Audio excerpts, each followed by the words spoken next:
Hello. The experiment that we are discussing now is hemocytometry. Myself, Dr. Mohan Kumar from Government Science College, Bengaluru. Introduction. Hemocytometry. Hemo. Hemo is nothing but blood.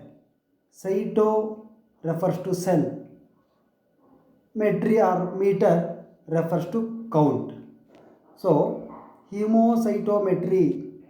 Hemocytometry means blood cell counting or blood cell measurement. Thus, hemocytometry hemocytometry is a method or it's a technique which is used to measure the total cell count in the blood. The apparatus which is used for this purpose is called hemocytometer, or it is also called Neuber double counting chamber. It was invented by Louis Charles Malassez and modified by Neuber, hence the name. It is a simple, easy, and cheapest means to accurately measure or to determine the number of cells present in the known volume of blood. Now, why we have to do this? What is the significance? What is the purpose behind this experiment? As all of you know, blood is a very important liquid tissue in our body with various types of cells like RBC, WBC, platelet, etc. But for age, sex, etc., the total number of these cells, it almost remains constant or it will be within certain range. So, counting of blood cell is very important to know about the general status of our health and is also important to diagnose various diseases. For example, if RBC count is less, that indicates anemia or anemic condition. Then low platelet counts, as all of you are aware, it's an indication of dengue or other viral fever, etc. During infection, the number of WBC, the so-called immunological cells, definitely increase to a very great extent. Because of all these things, the count, support and confirm clinical diagnosis and confirm the clinical diagnosis and also useful to find out the response of the patient to the treatment also. Thus, by counting the cells in the blood, you will come to know that the individual is normal or not. Hence, checking or counting, assessing or measuring the blood count is very important. Thus, the aim of the experiment is estimation of number of red blood cells in human blood. The principle behind this experiment is, as you know, the number of cells in the blood is very high. Blood cells in the blood is very high. So it is difficult to count these number even by using the microscope. So you can overcome this problem by diluting the blood with a particular or suitable type of diluting fluid in or using a special pipette. The diluted blood spreads under the cover slip in a single layer and it makes the counting of cells very easy. Now, by knowing the dilution that we have applied, the number of cells in an undiluted blood can be calculated easily. Materials and requires for this experiment. Basically, hemocytometer. It includes a slide with counting chamber, RBC diluting fluid, pipette, cover slip. We also need some of the things like cotton, alcohol, lancet or pricking needle, WBC counting fluid, compound microscope, etc. Now we will discuss about the hemocytometer, particularly the slide and the RBC pipette before we start the experiment. The slide or, as I said, Neuber counting chamber. This is a special type of thick glass slide that you can see in the picture. Thick glass slide with two counting chambers in the form of H. See, you have two vertical lines and one horizontal line leading to the formation of two counting chambers. Okay, so the whole scale, now it has got two chambers, counting chambers. If you take the one chamber out of this, so now we have two chambers, 1 and 2. If you enlarge this one chamber, it looks like this. Okay, so this you can count 1 2 3 4 5 6 7 8 9. So the whole scale is divided into total 9 large squares, which are separated from one another by triple lines. So in between, so this is a triple line. If you observe under microscope, you can see triple line between, which separate the neighboring or adjacent large squares. Now each square, all these 9 squares measure 1 millimeter long and 1 millimeter width. Hence the area of each square out of the 9, each square measures 1 mm square. The 4 large corner squares, 1 2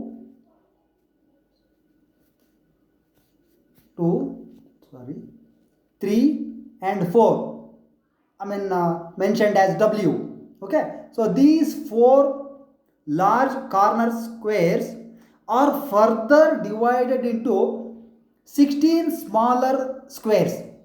These 4, 1 2 3 and 4, these 4 corner large squares are further divided into 16 smaller squares each, and as it is represented as W, these cells are used for WBC counting.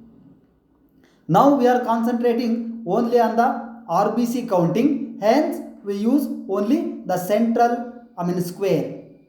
This central 1 millimeter square area is divided into 25 small squares. Unlike WBC cells, which is divided into 16, here this square, large square, is divided into 25 small squares. Again, all these 25 small squares are further divided into 16 smallest squares. So this particular central square is used for RBC counting. So RBC are counted in 5 small squares, as it is written as indicated as R, 1 2 3 4 and 5. Out of the 25, we use only the 5 smaller squares for counting the WBC. Hence here we are going to count total 5 small squares. As each square contains 16 smallest squares, we are counting total 80 smallest squares.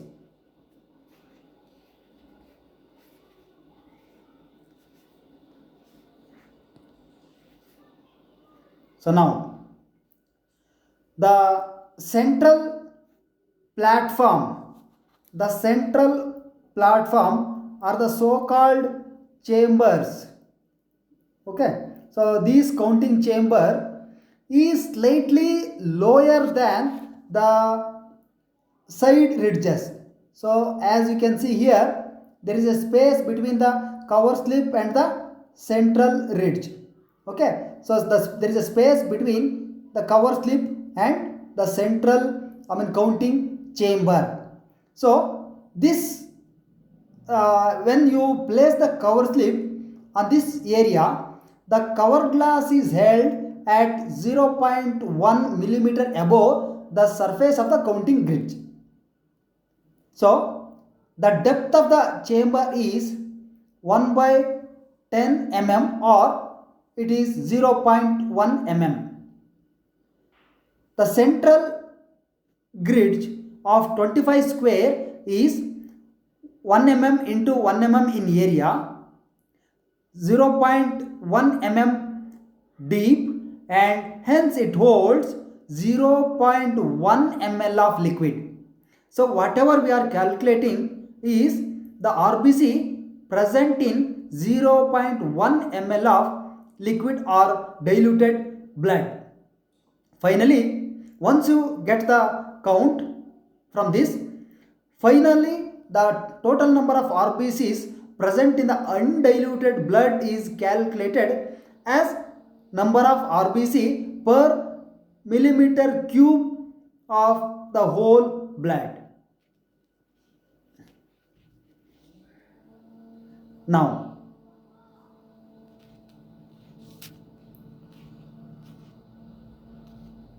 next is RBC diluting pipette. So you can see in the diagram also. So this is called RBC diluting pipette.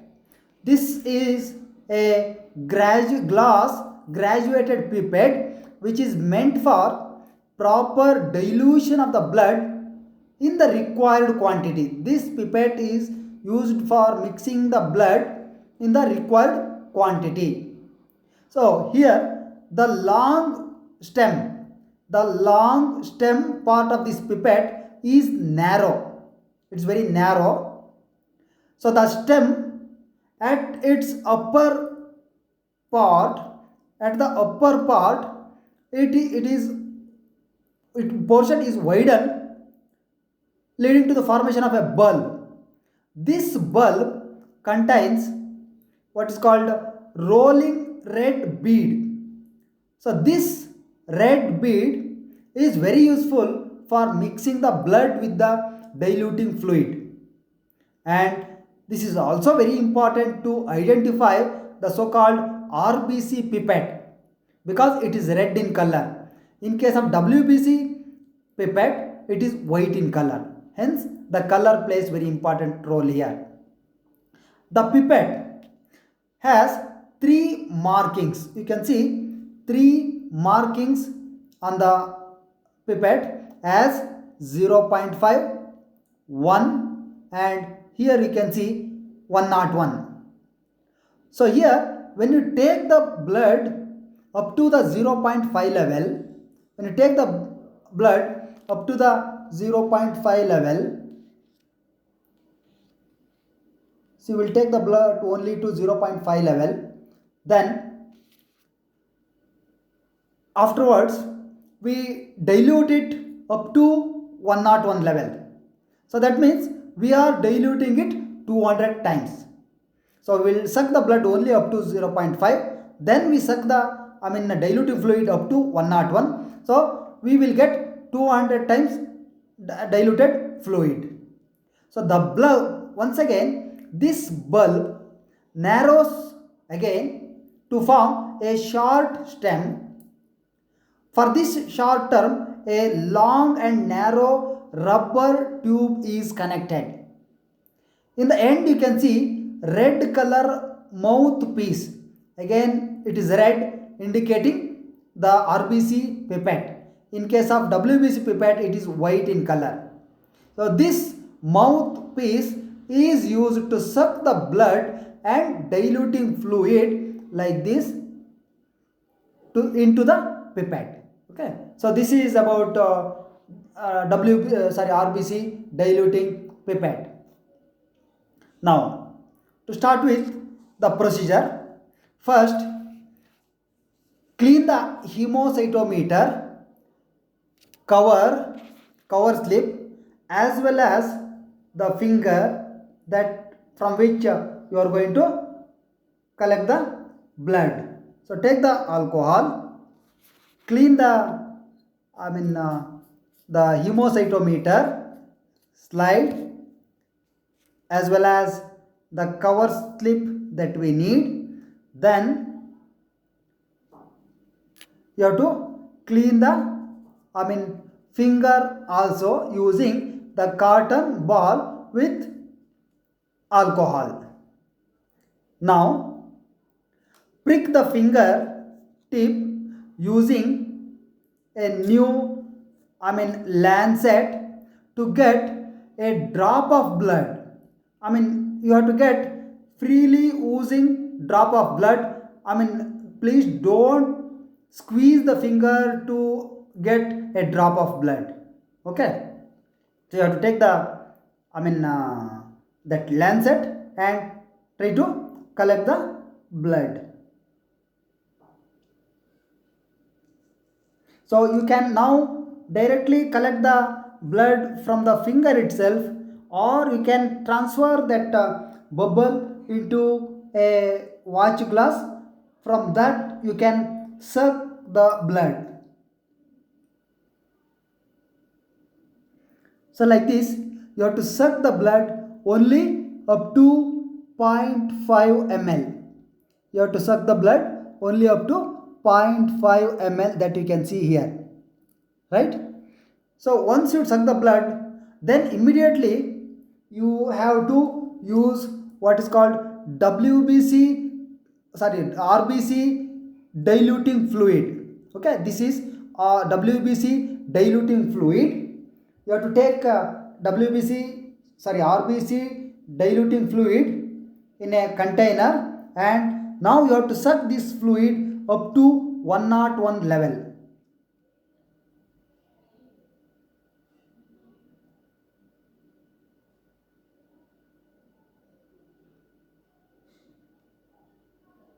Okay, so now it is up to 101 level. Once you collect the blood as well as the diluting fluid, you have to mix it properly. You have to mix it properly for about 2 minutes. You mix it properly like this for about 2 minutes.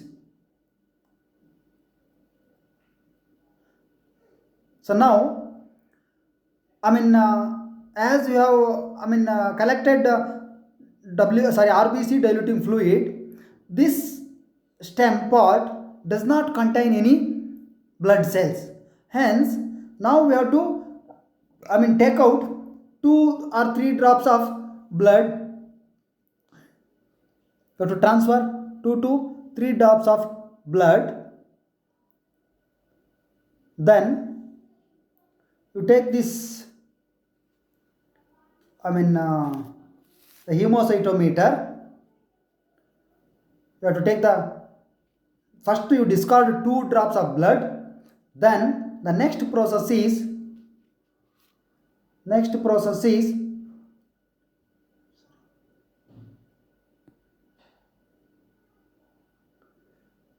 charging or loading of counting chamber. Now keep the cover slip on the counting chamber. Keep the cover slip on the counting chamber of the hemocytometer so that it's going to cover both the counting chambers. Now by placing the tip of the pipette on the surface of the chamber in the edge of cover slip at an angle of 45 degree, allow the blood to flow onto the counting chamber by capillary force. Okay. Now you have to transfer the blood to the chamber slowly. You have to load it slowly.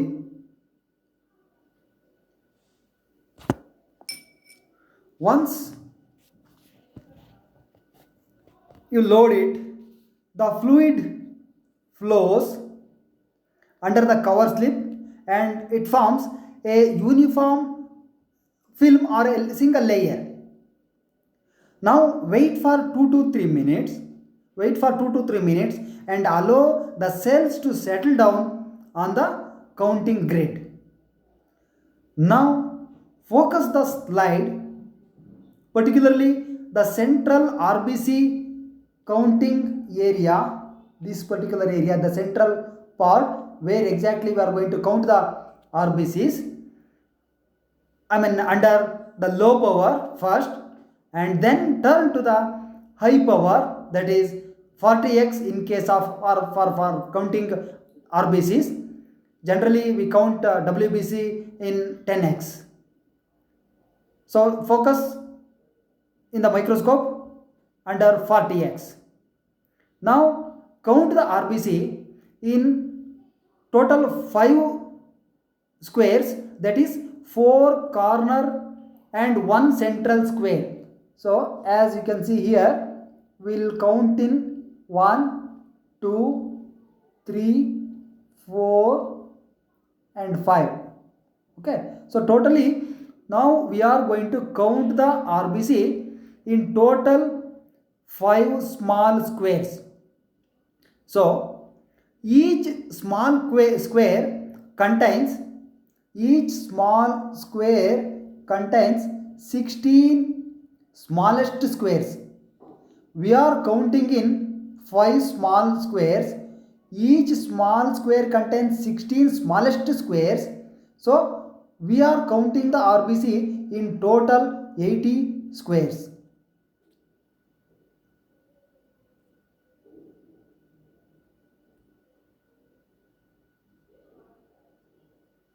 Now, some of the very important precautions.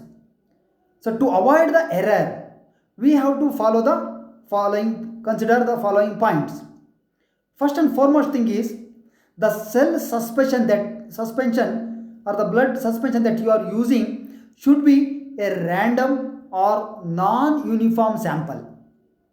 It should be a random or non-uniform sample. Second point is fill the chamber properly by capillary action. Avoid overloading or underload, because the quantity of material you are loading should be very important. Actually, it is going to take 0.1 ml. Next point is some cells can settle on the border grid lines. Cell 1 and cell 2 will be there. If the RBCs are there on the in between the cell number 1 and cell number 2, then it leads to confusion or sometimes maybe double counting. So in order to avoid such things, count the cells touching the left side and the top side. When you are counting here in the first cell, count the cells which are touching the left side and top side. When it comes to second box, again you count left and top. Third box, left and top. So if you do like that, definitely you are going to cover all the cells and you can avoid the duplication or double counting also.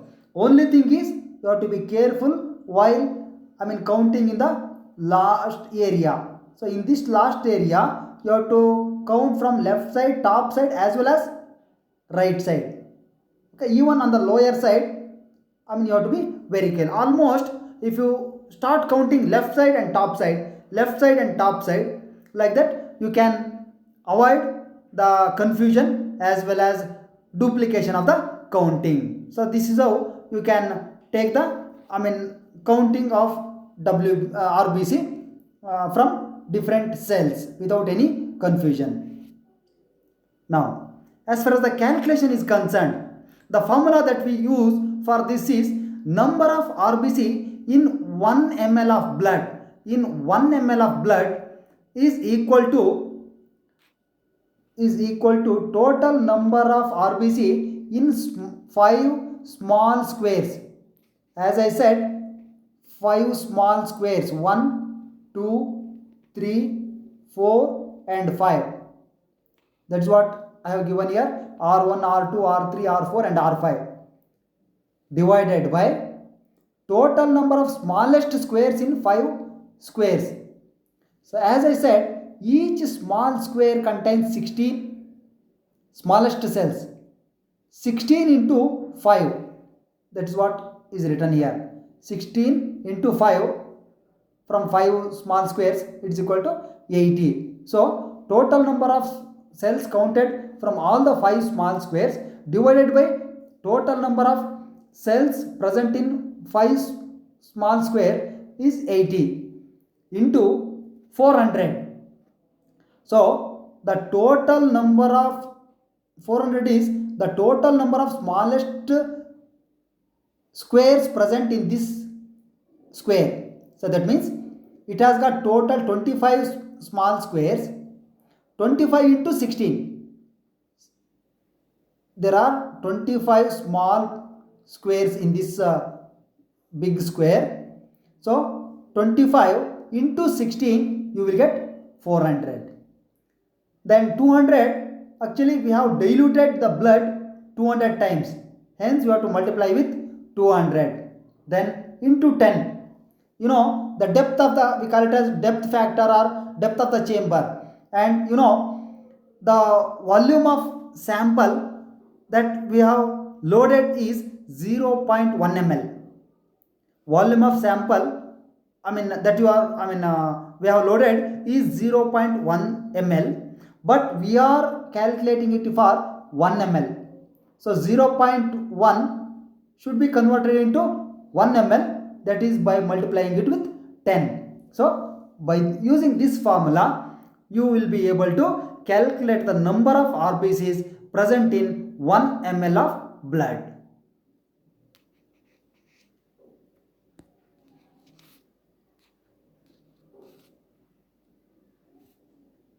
Thank you.